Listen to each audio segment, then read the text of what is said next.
Hello my friends, मैं आपका अपना legal adviser advocate Lakhan Singh. आज हम आपके लिए लेकर आए हैं एक नई जानकारी भरी वीडियो, जिसमें हम बात करेंगे विधिक सेवा प्राधिकरण के बारे में। गरीब लोगों को कैसे मिलती है मुफ्त कानूनी सहायता। आज महंगाई के साथ कानूनी सेवाएं भी अत्यंत महंगी हो चली है। किसी भी व्यक्ति को अपने जीवन काल में कई बार अदालत का काम पड़ता है।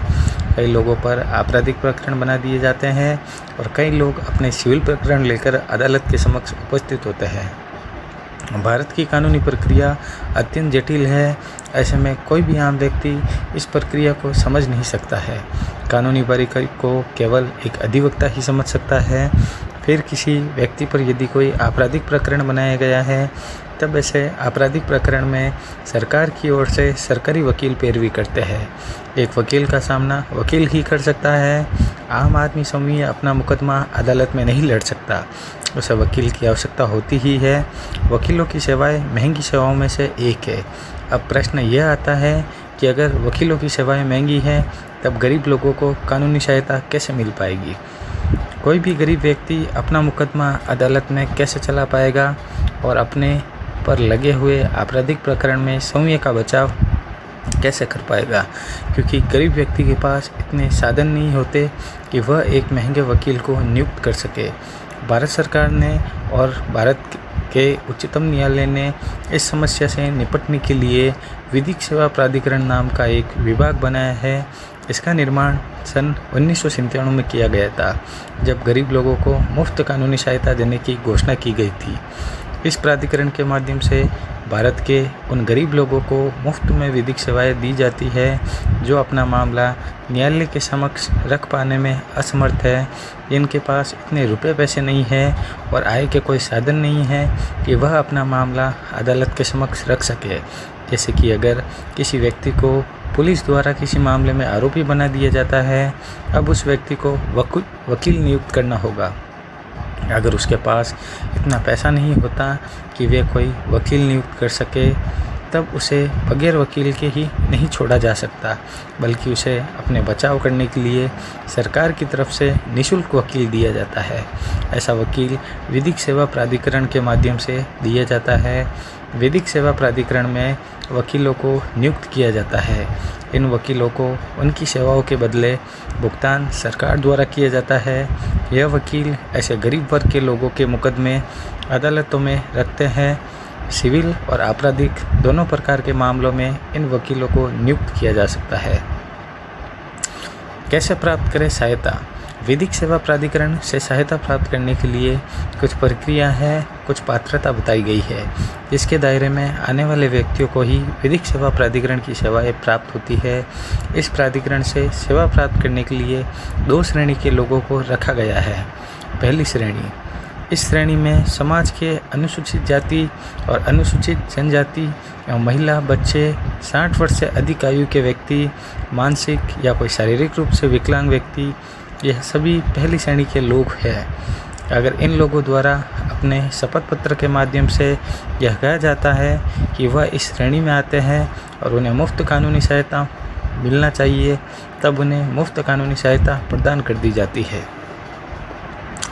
दूसरी श्रेणी, इस श्रेणी में समाज के गरीब लोग आते हैं जो गरीबी रेखा के नीचे जीवन यापन करते हैं।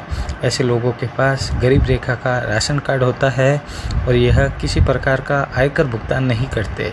इन लोगों के पास आय का कोई साधन नहीं होता, जैसे कोई नौकरी नहीं होती, कोई व्यवसाय नहीं होता। यह लोग मजदूरी पर निर्भर करते हैं। इन लोगों को निःशुल्क कानूनी सहायता मिल जाती है।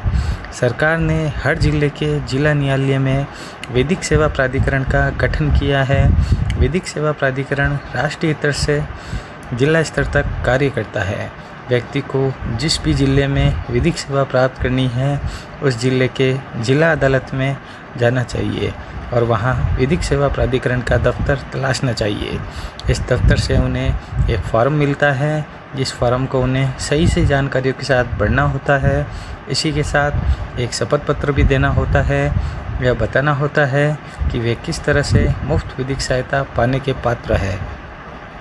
अगर वे विकलांग हैं तब वह अपनी विकलांगता का प्रमाण पत्र लगाए।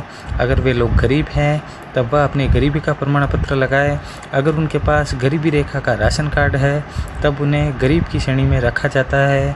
ऐसे गरीब लोग अगर फॉर्म के साथ अपनी सभी सही जानकारी भरते हैं तब उन्हें अपने किसी भी मामले में मुफ्त विधिक सहायता प्राप्त हो जाती है। अब भले ही ऐसा मामला सिविल प्रकृति का हो या फिर आपराधिक प्रकृति का, अगर किसी व्यक्ति को पुलिस द्वारा पकड़कर मजिस्ट्रेट के समक्ष प्रस्तुत किया जाता है तब मजिस्ट्रेट उस व्यक्ति को विधिक सेवा प्राधिकरण के समक्ष जाने को कह सकता है। अगर उस व्यक्ति द्वारा अपना वकील नियुक्त नहीं किया गया है लेकिन मजिस्ट्रेट यहाँ पर प्राथमिक स्तर पर जांच करता है कि जिस व्यक्ति को विधिक सेवा प्राधिकरण के समक्ष भेजा जा रहा है क्या वह व्यक्ति वाकई में गरीब है। मजिस्ट्रेट द्वारा भेजे जाने के बाद विधिक सेवा प्राधिकरण ऐसे व्यक्ति की जांच करता है।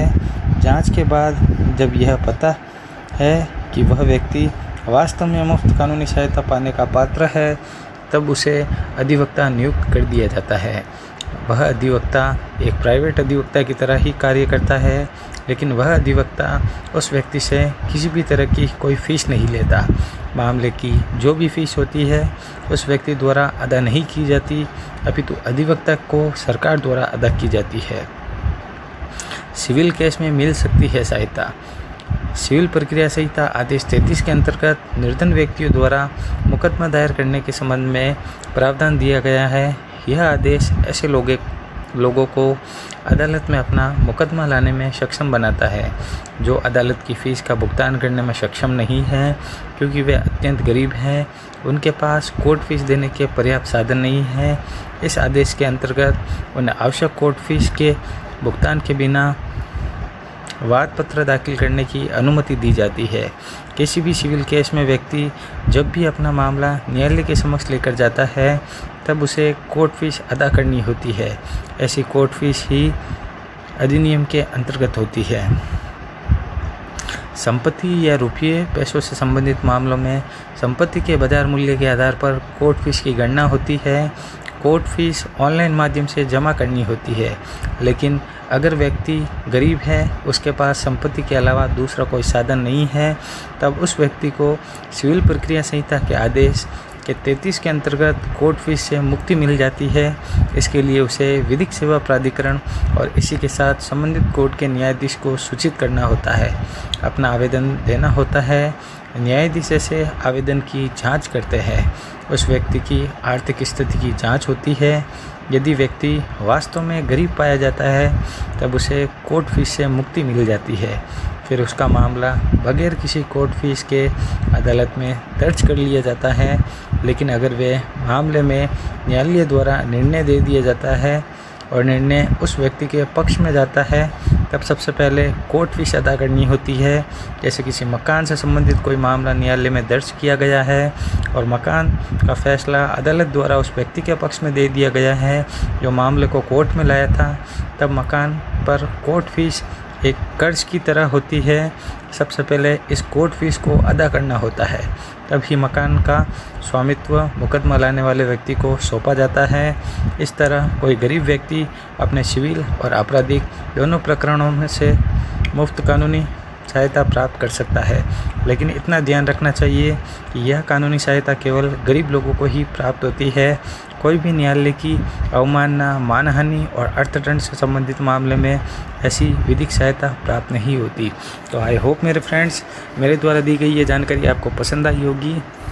तो मेरे वीडियो को आप ज़्यादा से ज़्यादा लाइक करें, वीडियो को ज़्यादा से ज़्यादा आप शेयर करें, चैनल को आप सब्सक्राइब करें ताकि मेरे द्वारा ऐसी ही जानकारी भरी वीडियो आपको मिलती रहे। जय हिंद दोस्तों।